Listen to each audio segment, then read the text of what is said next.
Hi friends, ഇന്ന് നമുക്ക് ചോറിന്റെ കൂടെ കഴിക്കാനായിട്ട് വളരെ എളുപ്പത്തിൽ ഉണ്ടാക്കിയെടുക്കാൻ പറ്റുന്ന ഒരു മുരിങ്ങാക്കായ പരിപ്പ് കറി ഉണ്ടാക്കാം. ആദ്യം തന്നെ കഴുകി വൃത്തിയാക്കി അരമണിക്കൂർ കുതിർത്ത് വെച്ചിരിക്കുന്ന പരിപ്പ് ഒരു കുക്കറിലേക്ക് മാറ്റി ഇതിലേക്ക് 1/4 ടീസ്പൂൺ മഞ്ഞൾപ്പൊടിയും ആവശ്യത്തിനുള്ള വെള്ളവും ഒഴിച്ചു കൊടുത്ത് 3 വിസിലിനൊന്ന് വേവിച്ചെടുക്കാം.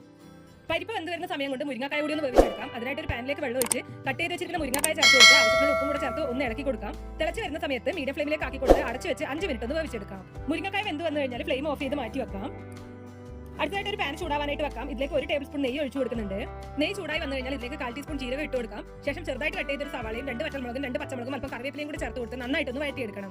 ഈ സമയം തന്നെ ഇതിലേക്ക് 1 ടേബിൾ സ്പൂൺ ഇഞ്ചി വെളുത്തുള്ളി പേസ്റ്റ് കൂടെ ചേർത്ത് കൊടുക്കണം. ഇനി ഇതിലേക്ക് ഒരു തക്കാളി ചെറുതായിട്ട് കട്ട് ചെയ്ത് ചേർത്ത് കൊടുക്കാം. ഒപ്പം തന്നെ 1/4 ടീസ്പൂൺ മഞ്ഞൾപ്പൊടി, 1/2 ടീസ്പൂൺ മുളക് പൊടി, ആവശ്യത്തിനുള്ള ഉപ്പ് എന്നിവ ചേർത്ത് കൊടുത്ത് പൊടികളുടെ പച്ചമണം മാറി വരുന്നത് വരെ വഴറ്റിയെടുക്കണം. ഇനി ഇതിലേക്ക് വേവിച്ച് വെച്ച മുരിങ്ങാക്കായ ചേർത്ത് കൊടുക്കാം. ഒപ്പം തന്നെ വേവിച്ച് വെച്ച പരിപ്പ് നന്നായിട്ട് ഉടച്ച് അതുകൂടെ ചേർത്ത് കൊടുത്ത് നല്ലതുപോലെ ഒന്ന് മിക്സ് ചെയ്തെടുക്കണം. തിളച്ച് വരുന്ന സമയത്ത് 1/4 ടീസ്പൂൺ മല്ലിപ്പൊടിയും അല്പം മല്ലിച്ചപ്പ് ചെറുതായിട്ട് കട്ട് ചെയ്തതും കൂടി ചേർത്ത് കൊടുത്ത് നല്ലതുപോലെ ഒന്ന് മിക്സ് ചെയ്ത് 5 മിനിറ്റ് ഒന്ന് തിളപ്പിച്ചെടുത്ത് കഴിഞ്ഞാൽ നമ്മുടെ ടേസ്റ്റി ആയിട്ടുള്ള മുരിങ്ങാക്കായ പരിപ്പ് കറി റെഡിയായി. അപ്പോൾ എല്ലാവരും ഒന്ന് ട്രൈ ചെയ്ത് നോക്കുക. വീഡിയോ ഇഷ്ടമാണെങ്കിൽ സബ്സ്ക്രൈബ് ചെയ്ത് സപ്പോർട്ട് ചെയ്തേക്കണം.